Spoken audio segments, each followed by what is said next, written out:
भगवान आदि शंकराचार्य ने इसी भारत के 4 कोनों में 4 विशेष मठों की योजना बनाई ताकि सनातन धर्म एक दूसरे के साथ संपर्क करके चिरंतन रहे, सनातन रहे, शाश्वत रहे। इन्हीं 4 मठों में 4 अखाड़ों का उदय हुआ, जिनके कंधों पर भार सौंपा गया। इन महाकुंभों और सनातन धर्म की इस परंपरा के परिशोधन का, इसके परिरक्षण का और इसे शाश्वत, उद्दीप्त, जागृत, प्रवाहमान और चिरंतन रखने का।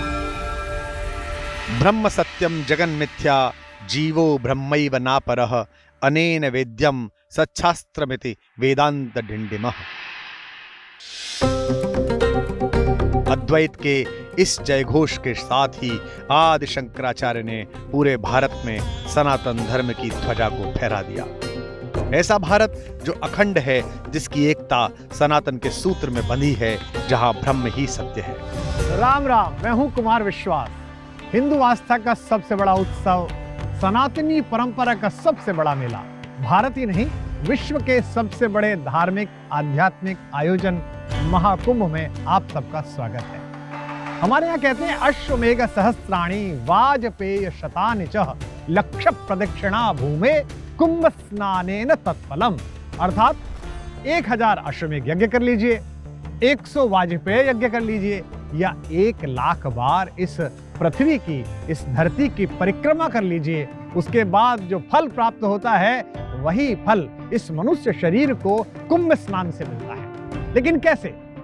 ये सवाल जब हमारे सामने आता है तो हमारे सामने महाकुंभ की धार्मिक और आध्यात्मिक यात्रा का वो अद्भुत इतिहास खुलता है, जिसमें न जाने कितनी दैवीय घटनाएं, कितने अद्भुत प्रसंग उल्लेखनीय हैं। महाकुंभ की ऐसी ही अविस्मरणीय कथाओं को हम आपके लिए इस विशेष कार्यक्रम में समेट कर लाए हैं। यहाँ राग है न द्वेष है, ये अवसर बेहद विशेष है। 12 वर्ष बाद तीर्थराग प्रयागराज की पावन धरा पर उतरा है महाकुंभ। इसकी यात्रा करते हैं आप मेरे साथ, और मैं आपको ले चलूंगा महाकुंभ के उन छोरों किनारों में, जहां आपके सम्मुख प्रस्फुटित होगी इस देश की वह दैवीय चेतना, जिसे सुनकर आपको गर्व होगा कि आप भारतीय हैं और आप इस सनातन संस्कृति का एक छोटा सा अंश हैं।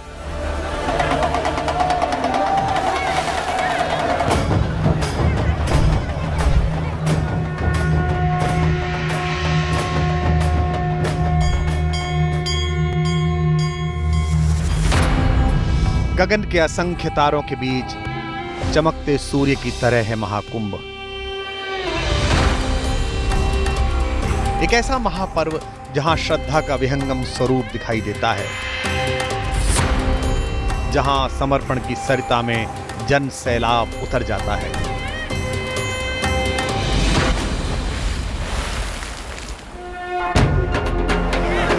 सन्यासी, श्री महंत, महामंडलेश्वर गण, आचार्य महामंडलेश्वरों का आगमन कुंभ क्षेत्र को एक ऐसी पुण्य भूमि बना देता है, सनातन धर्म का ऐसा विस्तार प्रस्तुत करता है, संस्कृति का ऐसा संयोग और आस्था का ऐसा अद्भुत रूप निर्मित करता है, जो महाकुंभ के अतिरिक्त कहीं और दृष्टिगोचर नहीं होता।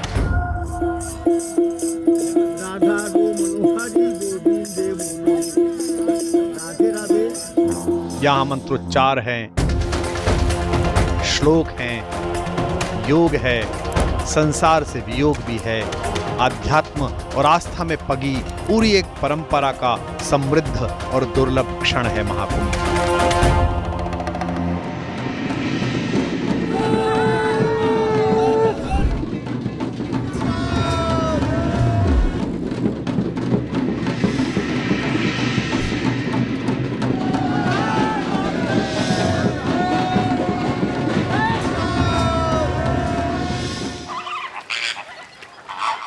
महाकुंभ के पुण्य संयोग में लगने वाली प्रत्येक डुबकी विशेष है।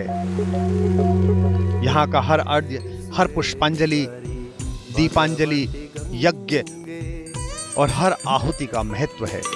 महाकुंभ की महिमा ऐसी है कि यहाँ सभी तरह के धार्मिक क्रियाकलापों, सारे अनुष्ठानों का फल कई गुना बढ़ जाता है।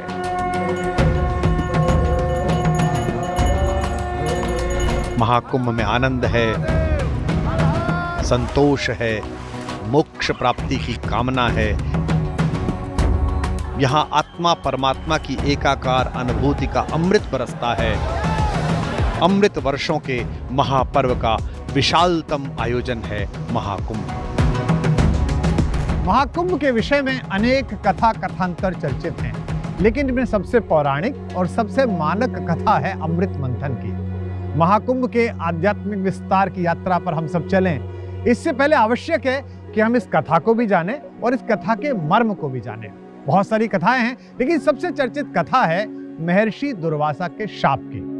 कहते हैं कि महर्षि दुर्वासा के शाप के कारण एक बार देवराज इंद्र सहित सभी देवता और सभी असुर शक्तिहीन हो गए। स्वर्गलोक ऐश्वर्य, धन और वैभव से हीन हो गया। संकट तो विकट था और देवताओं को भी कोई उपाय नहीं सूझा। अंततः सभी हर बार की तरह भगवान विष्णु के पास गए। भगवान विष्णु ने देवताओं से कहा कि आप सभी का ऐश्वर्य और वैभव समुद्र में अर्थात तल में समा गया है, और तल से यह वापस कैसे होगा, इसके लिए मंथन करना पड़ेगा, समुद्र मंथन करना पड़ेगा। उस समुद्र मंथन से निकले अमृत को आप सब ग्रहण करिए ताकि आप सब अमर हो जाएं। लेकिन यह कार्य दुष्कर था, इतना आसान नहीं था। समुद्र मंथन से अमृत निकालना एक विकट लक्ष्य था। भगवान विष्णु ने इसके लिए दानवों से सहयोग लेने के लिए कहा। भगवान विष्णु के निर्देश पर देवताओं ने असुरों के साथ समुद्र मंथन की योजना बनाई। देवताओं का प्रस्ताव सुनकर असुरों के राजा बलि समुद्र मंथन के लिए प्रस्तुत भी हो गए। इसके बाद वासुकी नाग की मतनी बनाई गई और मंदराचल पर्वत की सहायता से समुद्र मंथन प्रारंभ हो गया। समुद्र मंथन में कुल 14 रत्न निकले। हलाहल विष, कामधेनु गाय, उच्चैश्रवा घोड़ा, ऐरावत हाथी, कौस्तुभ मणि, कल्प वृक्ष, अप्सरा रंभा, माता श्री लक्ष्मी, वारुणी, चंद्रमा, पांचजन्य शंख, पारिजात वृक्ष, शारंग धनुष और अमृत कलश।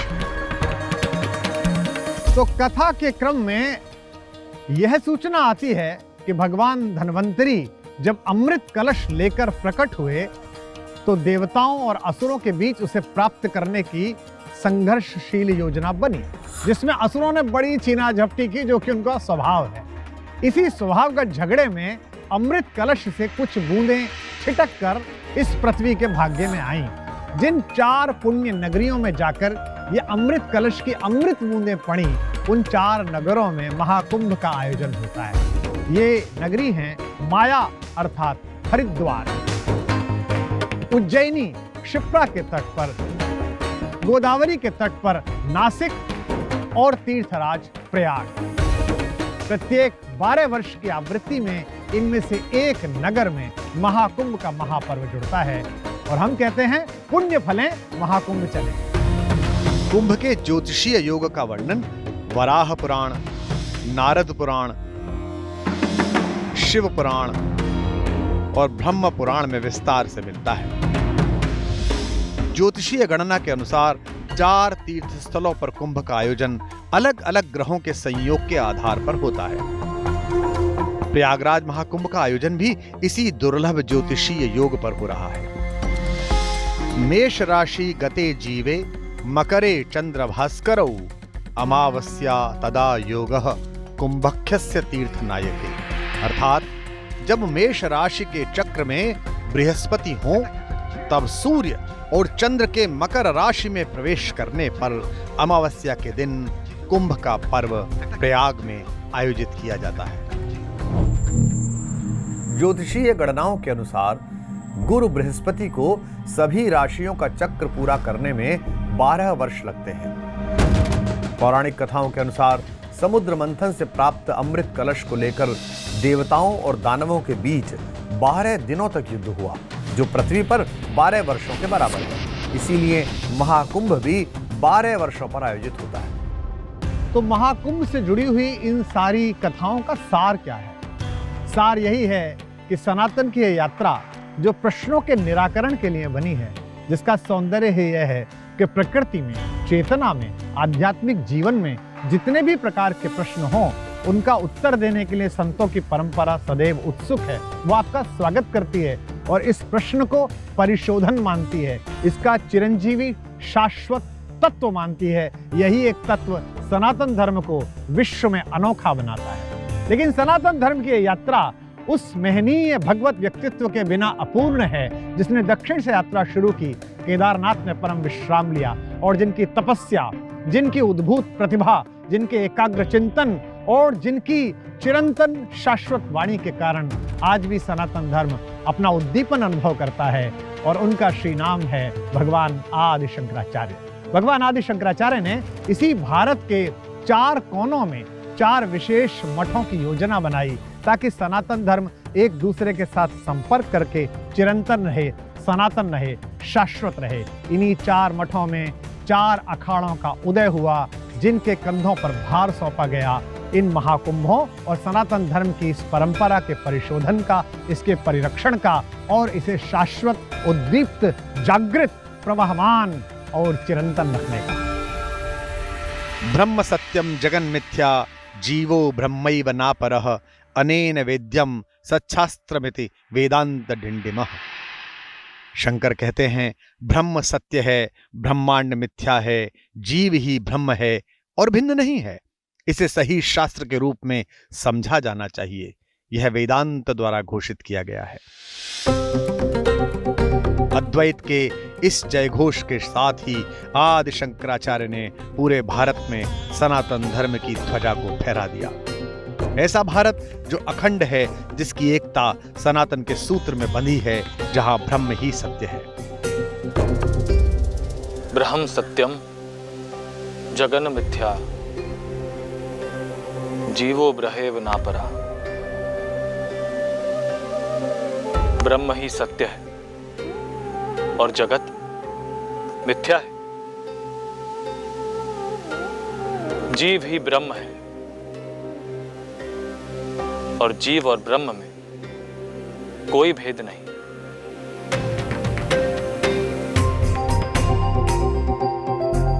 क्या कोई घड़ा मिट्टी से अलग हो सकता है? ये जगत भी इस मिट्टी के घड़े की तरह है।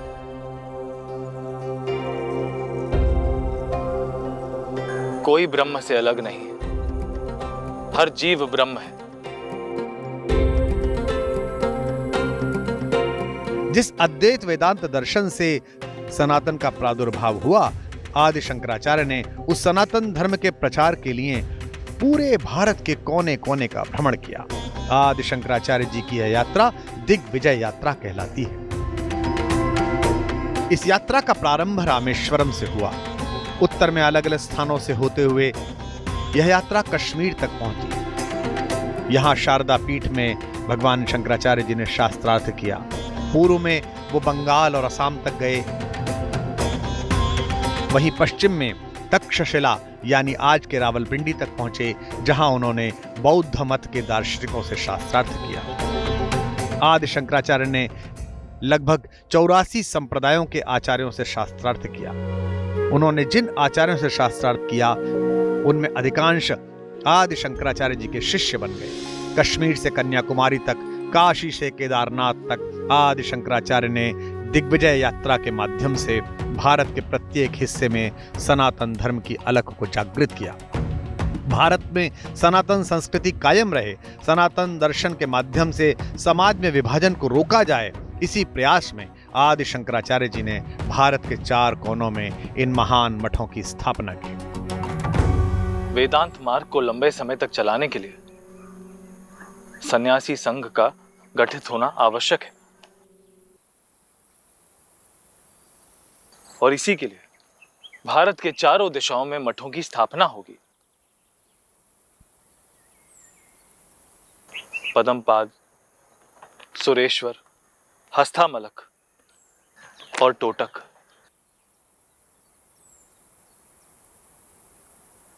मेरे 4 प्रमुख शिष्य ही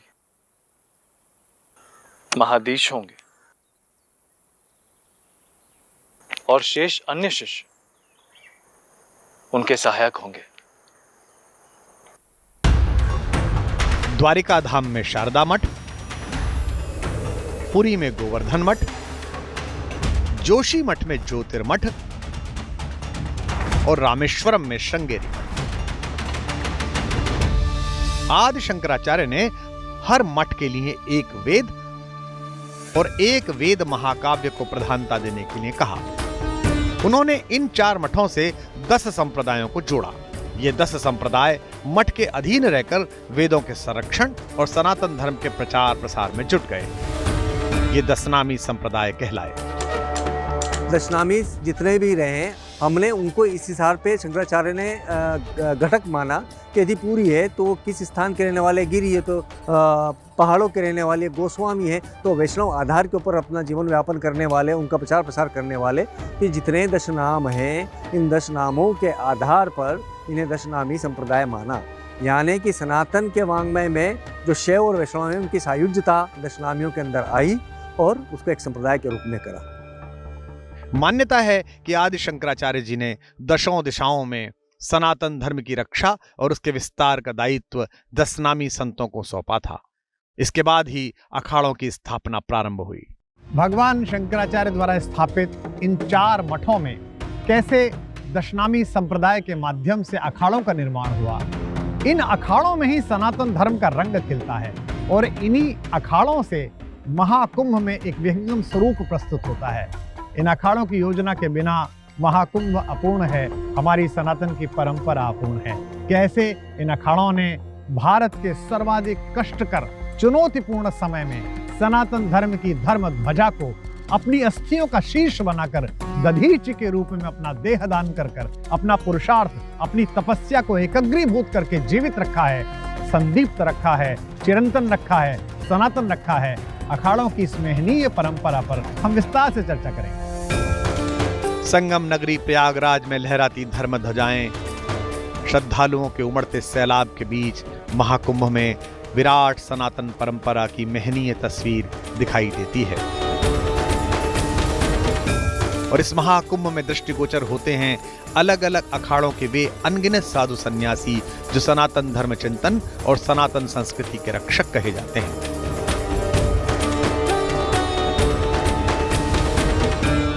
सन्यासी हो या सैनिक हो, ये जितने हमारे सैनिक हैं, जितने हमारे सन्यासी हैं, ये एक सैन्य व्यवस्था के तहत निर्धारित है। इनके एक हाथ में शास्त्र है, दूसरे हाथ में शस्त्र है। मतलब स्पष्ट है कि हमारे की वैदिक परंपराओं को, हमारे के सनातन परिवेश को प्रत्येक स्तर पर प्रसारित करते रहे, ज्ञानार्जन भी करते रहे और ज्ञान का प्रशिक्षण भी देते रहे।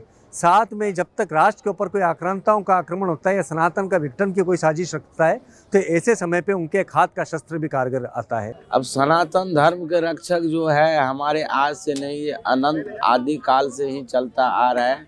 गुरु शंकराचार्य गुरु जी ने ऐसी बटालियन फौज तैयार किया जो हम लोग नागा कमांडर भी कह देते हैं, नागा बाबा भी कह देते हैं। तो हम लोग जो है सच्चे दिल से भजन करते हैं और जो है देश के रक्षा के लिए हम लोग जो भी सेवा होता है हम करते हैं।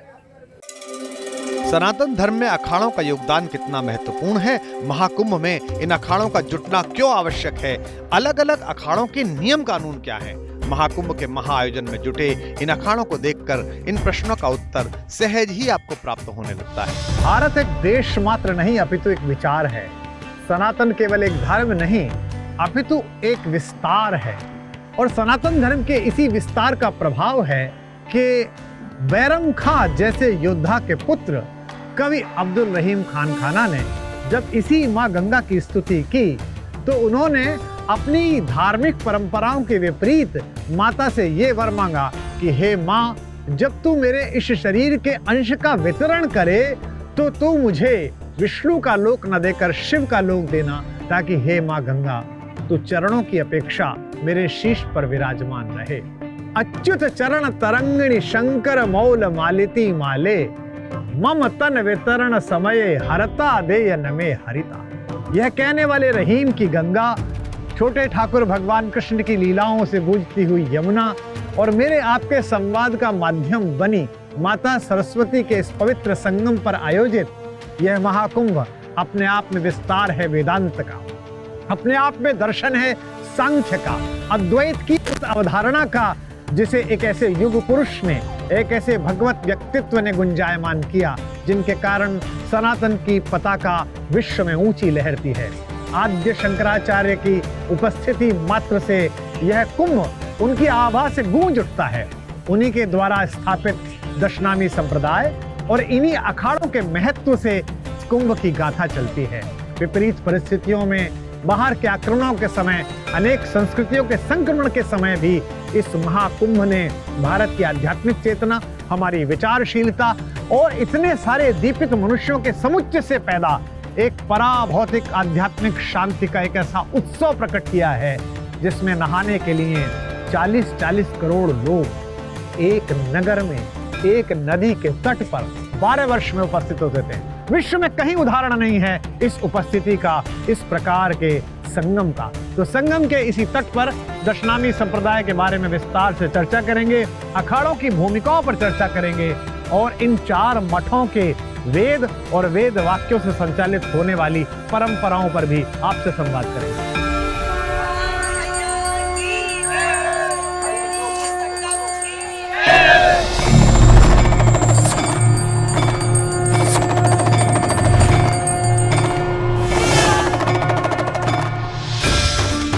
महाकुंभ में जुटे लाखों साधु सन्यासी, नागा, अघोरी, आचार्य, महंत, मठ मठाधीश कौन है? इनके नाम, इनकी पहचान अलग अलग क्यों है और महाकुंभ से इनका क्या संबंध है?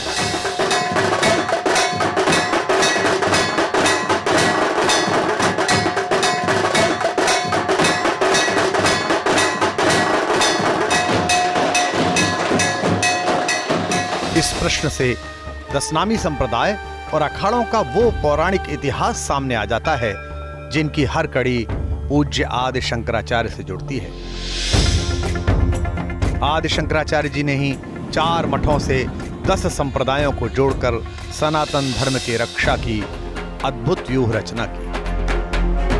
ये 10 संप्रदाय हैं वन, अरण्य, सरस्वती, भारती, पुरी, तीर्थ, आश्रम, गिरि, पर्वत और सागर। 4 कुंभ का और 4 मठों का ये तो एक तात्पर्य है। देखिए, प्राकृतिक आधार पर आप देखेंगे वो 4 मठों की संकल्पना जो थी वो इन 4 स्थानों के आधार पर भी हुई थी, क्योंकि जब अमृत मंथन के पश्चात कलश ले जाते समय जहाँ जहाँ पर अमृत कलश हल्का है वहाँ पर कुंभ का है, तीसरी जगह सिंहस्थ का है और इन सभी जगहों के अधीन, इन सभी जगहों को इनके भौगोलिक परिवेश के आधार पर एक एक मठ के अधीन भारत को माना गया। तो 4 कोनों के 4 मठ जो है सनातन वाङ्मय के एक 4 स्तंभ है जिनको आदिगुरु शंकराचार्य ने स्थापित किया है।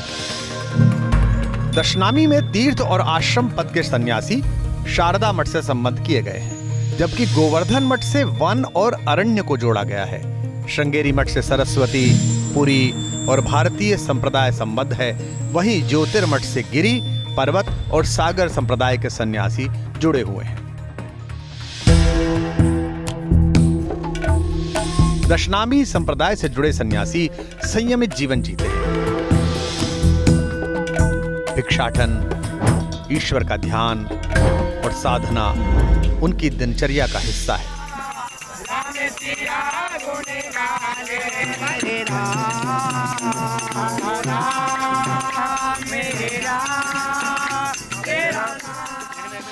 दशनामी संप्रदाय के लिए अनुशासन भी तय किए गए हैं। आचार्य शंकर आदेश करते हैं, परिव्राटाचार्य मर्यादाम मामकीनाम यथा विधिः चतुःपीठाधिगाम सत्ताम प्रयुज्याच्य पृथक पृथक। सन्यासियों को चाहिए कि मेरी बनाई हुई मर्यादा का भली भांति पालन करें और 4 पीठों की सत्ता तथा अधिकारों को पृथक पृथक बनाए रखें। 10 नाम को अलग अलग 4 मठों की जो हमारी व्यवस्था है, गिरि, पर्वत, सागर, पुरी, भारती, सरस्वती, वन, अरण्य, तीर्थ और आश्रम, ये 4 मठों के हिसाब से 3-3, 2-2 के हिसाब से मठेश्वरी पद्धति के हिसाब से इनकी देवी देवता, तीर्थ, स्नान, गोत्र, ये सारी व्यवस्थाएं अलग अलग दिशाओं के आधार पर तय किया है और उसी के मानक पर, उसी के मापदंडों के आधार पर हमारे सारे अखाड़ों के सन्यासी रहते हैं और इसी आधार पर अपना आगे की व्यवस्था करते हैं सनातन के प्रचार प्रसार की। आदि शंकराचार्य जी ने दशनामी के 10 संप्रदायों को अलग अलग दायित्व सौंपे। ये दायित्व उनकी उपाधि और नाम के अनुरूप ही तय किए गए। दशनामी संप्रदाय में वन की जिम्मेदारी वनवासियों के बीच सनातन धर्म के विस्तार और उसके संरक्षण की है। दशनामी अरण्य का दायित्व अरण्यवासी सनातनियों का आध्यात्मिक विकास करना है। सरस्वती नाम के दशनामी संतों का दायित्व उच्च शिक्षण संस्थानों को वैदिक रीतियों और परंपरा के आधार पर आगे बढ़ाना है। भारती नाम के दशनामी संत प्राथमिक और माध्यमिक शिक्षा का प्रभार रखते हैं। पुरी नाम के दशनामी संतों की यह जिम्मेदारी है कि जगत की सप्तपुरी सूक्ष्म और कारण शरीर की 8 आध्यात्मिक पुरियों के उत्थान की व्यवस्था करें। तीर्थ नाम के संतों का काम तीर्थ की पवित्रता और मर्यादा बनाए रखने का है। आश्रमों की व्यवस्था बनी रहे, इसका दायित्व आश्रम उपनाम के संतों का है। गिरि यानी कि छोटे पर्वत और उनके वासी सुरक्षित रहें, इसका प्रभार गिरि संतों पर है। बड़े बड़े पर्वत सुरक्षित रहें, पर्वतों से आच्छादित देश की सीमाएं सुरक्षित रखने की जिम्मेदारी पर्वत नाम के दशनामियों पर है। सागर सुरक्षित रहें और सागर से जुड़ी देश की सीमा सुरक्षित रहे, सागर संपत्ति सुरक्षित रहे, इसका ध्यान सागर संतों को रखना होगा। जैसे चारों दिशाओं के मठ है, पूर्व पश्चिम उत्तर दक्षिण, तो उसी हिसाब से पूर्व में जो है ना 5-6 राज्य आते हैं, दक्षिण में भी 6-7 राज्य आते हैं, पश्चिम में भी ऐसे राज्यों के हिसाब से उनका क्षेत्र अधिपति तो भूखंड तक जाएगा जहाँ तक उनकी सीमाएं हैं, और उसी सीमा के अंदर धर्म का प्रचार प्रसार यज्ञ इत्यादि जो भी ऐसा सनातन का कोई भी बड़ा कार्य हो, उसी आधार पर जो जिस क्षेत्र के जो हमारे मंडल बने हुए हैं आपस में, ऐसे अलग अलग प्रांतों के संतों की एक समूह बनी हुई है जो अखाड़ों के अंडर में नीचे काम करती मंडल। जिनकी हड्डी पर धर्म ध्वजा लहराती है। महाकवि दिनकर ने यह पंक्ति उन अज्ञात साधकों के लिए लिखी थी जो देश और धर्म की रक्षार्थ कड़े अनुशासन के साथ साधनारत रहते हैं। कुंभ की इस कथा में एक प्रसंग यह भी है कि कड़े अनुशासन का पालन करने वाले दशनामी संप्रदाय के सन्यासियों का एक हिस्सा कालांतर में नागा साधुओं में परिवर्तित हुआ। ऐसे सन्यासी जो आकाश को अपना वस्त्र मानते हैं, दिशाएं ही जिनका अंबर है, शरीर पर भभूत मला करते हैं, हमेशा दिगंबर स्वरूप में विराजमान रहते हैं, योद्धाओं की तरह एक हथियार अपने पास रखते हैं और माना जाता है कि आगे चलकर दशनामी सन्यासियों के अलग अलग जो समूह बने उन्हें अखंड कहा गया और अखंड शब्द के ही तद्भव अस्तित्व से अखाड़ा शब्द प्रचलन में आया।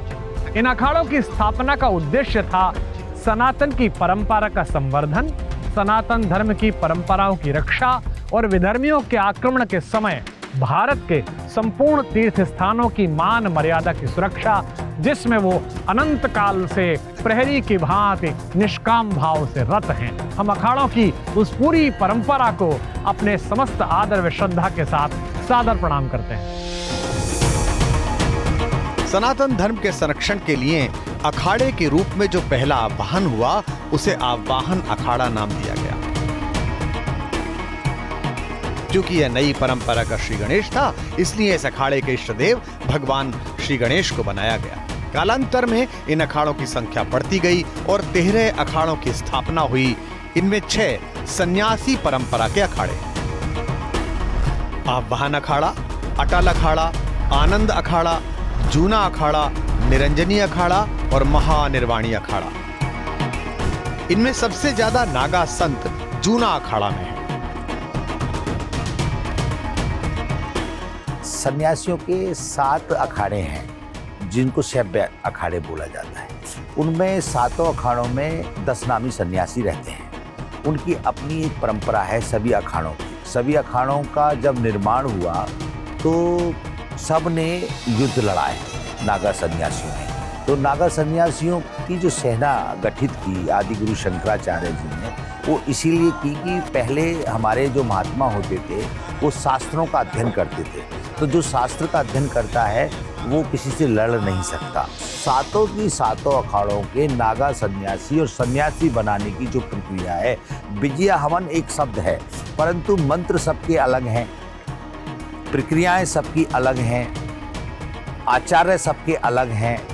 तो सन्यास देने की जो परंपरा है हमारे यहाँ, वो बहुत महत्वपूर्ण है। अखाड़ों के क्रम में एक अखाड़ा अग्नि अखाड़ा भी है, जिसे ब्रह्मचारी अखाड़ा भी कहा जाता है। यह एकमात्र अखाड़ा है जिसमें नागा संत नहीं होते। कुंभ की परंपरा में अग्नि अखाड़े को ब्रह्मचारी अखाड़े के नाम से जाना जाता है। महाकुंभ के आयोजन के बीच ब्रह्मचारी संतों की परंपरा, उनकी उपस्थिति अलग दिव्य पहचान बनाती है। ब्रह्मचारी अखाड़े के संत शीश पर शिखा यानी कि चोटी रखते हैं, उपवीत अर्थात जनेऊ धारण करते हैं।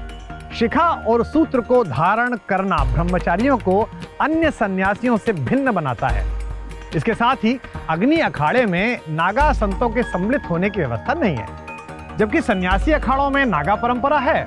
विशेष बात यह है कि सन्यासी परंपरा के 6 अखाड़ों में सन्यासी शिखा और सूत्र धारण ही नहीं करते।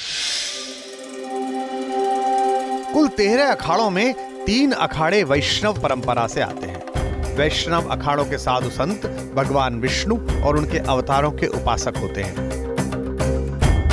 ये 3 अखाड़े हैं: निर्वाणी अनि अखाड़ा, निर्मोही अनि अखाड़ा और दिगंबर अनि अखाड़ा।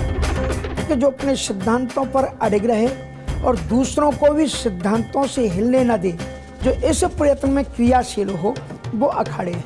तीनों अखाड़ों के नाम हमारी सनातन संस्कृति वैदिक मर्यादा को प्रतिपादित करते हैं। जैसे कि दिगंबर, दिगंबर का अर्थ है जिसको शारीरिक सौंदर्यता का मोह ना हो, वस्त्रों तक भी जिनका मोह ना हो, दिशाएं ही हो जिनकी अंबर, उसे कहते हैं दिगंबर। निर्मोही, निर्मोही का मतलब यह है कि जिसको सांसारिकता से मोह खत्म जिसने कर दिया हो, क्योंकि जब तक हमें व्यक्तिगत परिवार से लगाव होगा तब तक हम निरपेक्ष भाव से हम समाज की सेवा नहीं कर सकते। और दूसरा है निर्वाणी। निर्वाणी का अर्थ यह है कि दिगंबर साधना हुई, निर्मोही इसकी और ऊंची साधना हुई, और उसके बाद में निर्वाण का मतलब मोक्ष पद की प्राप्ति। सनातन संस्कृति के वाहकों में 2 अखाड़े उदासीन परंपरा से भी हैं। उदासीन का अर्थ है ब्रह्मा में आसीन यानी समाधिस्थ होना। इस परंपरा के 2 अखाड़े हैं: बड़ा उदासीन अखाड़ा और उदासीन अखाड़ा। जगत में रहते हुए, जगत के व्यवहारों को करते हुए इसमें लिप्त न होना, तटस्थ भाव से जीवन जीना, उसको हम लोग उदासीन परंपरा कहते हैं। जो ब्रह्म का चिंतन करते हैं, जो ब्रह्म को जानने का, ब्रह्म को जानेंगे कब? जब अपने अंतर की यात्रा करेंगे। अपने आत्म स्वरूप को जान लेना, यही जो है ब्रह्म तक पहुंचने का एक मार्ग है।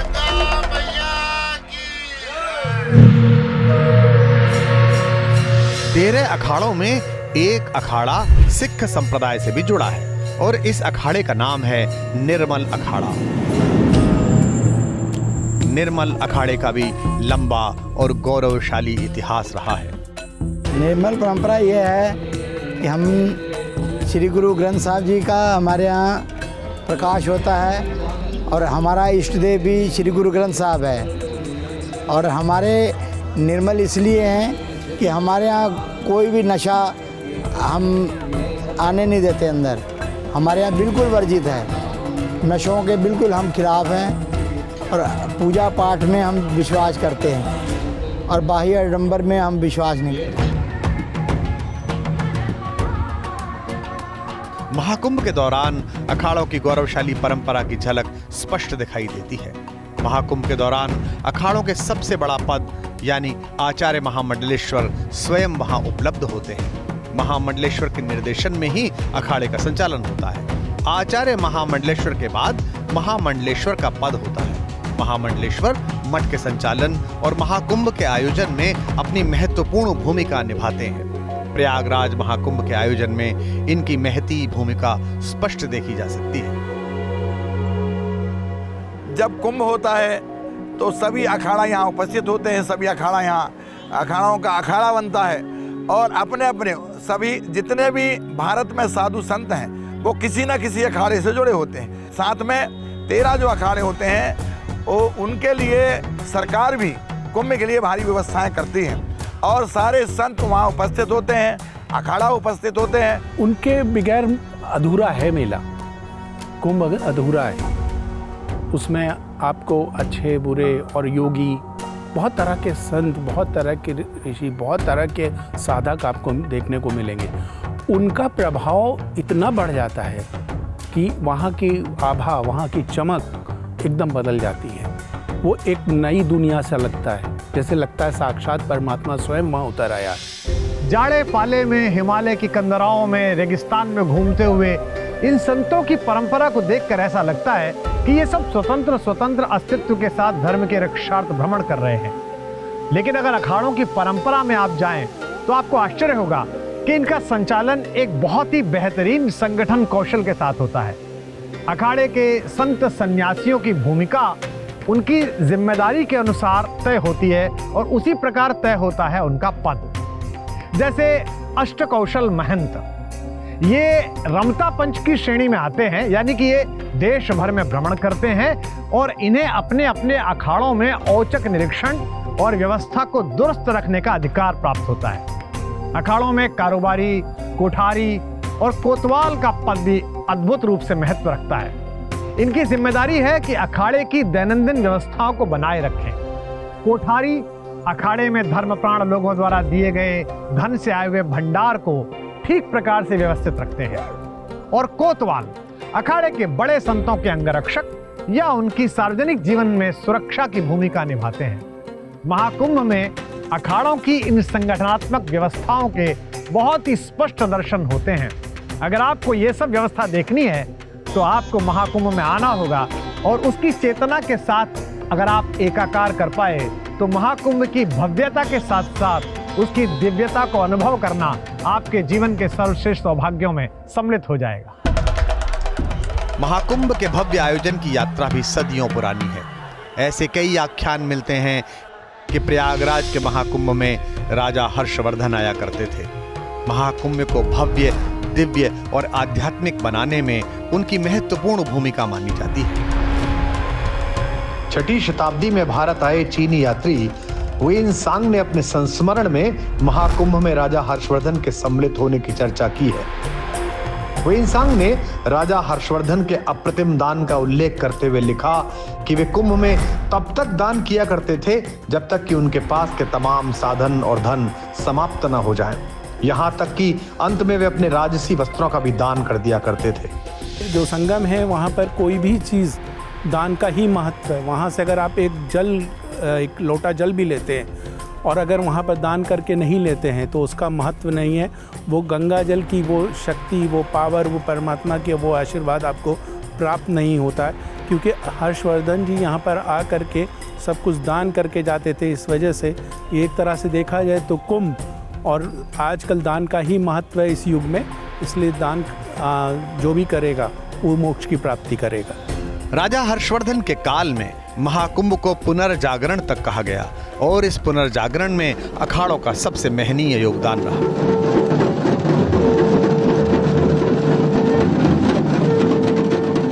प्रदर्शन से दूर धर्म और दर्शन की साधना में रत रहने वाले साधु संत जब इन पुलों से गुजरते हैं उस विहंगम यात्रा को पेशवाई कहते हैं। इसकी परंपरा प्रारंभ हुई नासिक के महाकुंभ में, जहां धर्म की रक्षा के लिए सदैव प्रस्तुत रहने वाले पेशवा राजाओं ने साधु संतों के नगरी में आगमन को राजकीय उत्सव के तौर पर मनाया। विभिन्न रथों में, हाथियों में, घोड़ों पर सवार जब जगत के आकर्षण से दूर रहने वाले साधु संत गुजरते हैं तो गंगा की लहरें भी उछल उछल कर उनके दर्शन के लिए आतुर दिखाई देती हैं। वह विहंगम दृश्य पेशवाई कहलाता है। पेशवाई के बहुत सारे रंग महाकुंभ में खिल उठते हैं।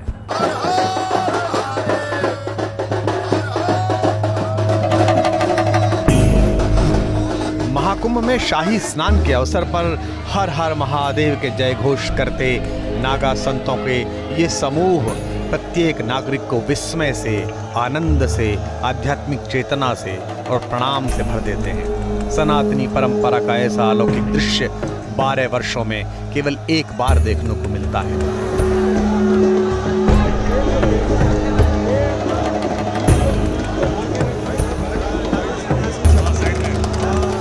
भस्म भभूत से लिपटा हुआ शरीर, लंबी जटाएं, चेहरे पर सन्यासी जीवन का ओज और हाथों में अस्त्र शस्त्र।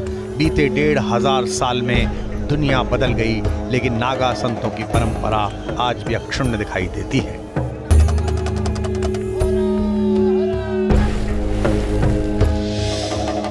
अखाड़ों की परंपरा के अनुसार महाकुंभ में धर्म ध्वजा लेकर पहुंचने वाले नागाओं की 4 श्रेणियां और नाम हैं, और इनके पीछे ही कुंभ की प्राचीन परंपरा है। नागा संतों को राजा राजेश्वर, बर्फानी, खिचड़िया और खूनी नागा के नाम से जाना जाता है। जिन संतों को प्रयागराज के महाकुंभ में नागा दीक्षा दी जाती है, उन्हें राज राजेश्वर नागा कहा जाता है। जिन संतों को हरिद्वार महाकुंभ में नागा दीक्षा दी जाती है, उन्हें बर्फानी नागा कहा जाता है। जिन संतों को उज्जैन महाकुंभ में नागा दीक्षा मिलती है, उन्हें खूनी नागा, और नासिक महाकुंभ में दीक्षा पाने वाले संतों को खिचड़िया नागा कहा जाता है। महाकुंभ में नागा परंपरा का सम्मान इसलिए भी ज्यादा है क्योंकि इन्हें सनातन की रक्षा के लिए संघर्षरत योद्धा के रूप में विश्व मानता है। इनके शौर्य ने ही सनातन की पताका किसी भी विधर्मी के शासन में कभी झुकने नहीं दी। नागा सन्यासियों का शौर्य जितना कहे उतना कम है। 565 से ज़्यादा राजा थे, और उन सबकी एकजुटता के अभाव के चलते हुए मध्यकाल के आक्रांतों ने हमारे भारत के ऊपर कब्जा किया था। ऐसे समय पे नागा साधुओं ने एक क्रांति का ऐलान करा, जो कि विश्व के इतिहास के अंदर 1780 की सन्यासी रेबेलियन के रूप में, सन्यासी क्रांति के रूप में स्थापित है। नागा सन्यासी का प्रथम चरण है मुंडन संस्कार। मुंडन संस्कार और पिंडदान, क्योंकि सन्यास गृहस्थ जीवन में पिंडदान मरने के बाद होता है और सन्यास जीवन में पिंडदान जीवित ही हो जाता है। ऐसा माना जाता है कि सन्यास जीवन में आने के बाद वह व्यक्ति मृतक समतुल्य है, नीरस जीवन है उसका, स्वरस नहीं है, उसे नियमानुसार कोई स्वाद की आवश्यकता नहीं।